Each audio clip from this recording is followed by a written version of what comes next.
Saya baru sahaja membeli sepasang gunting pemotong dahan yang boleh dipanjangkan tengah virus sekarang ni dan hari ini saya nak buat ulasan sebenar. Adakah ianya benar-benar berbaloi seperti yang diiklankan? Pertama sekali, gunting ni diperbuat daripada keluli aloes klima dengan bilah yang sangat tajam.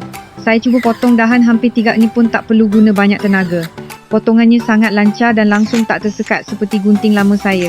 Apa yang paling saya suka adalah rekaan boleh dipanjangkan sehingga 3 meter, jadi saya boleh cantas dahan setinggi 5-6 meter sambil berdiri di tanah je, tak payah panjat tangga atau pokok. Bagi saya sebagai seorang wanita, ini sangat memudahkan sebab tak perlu minta tolong orang lain.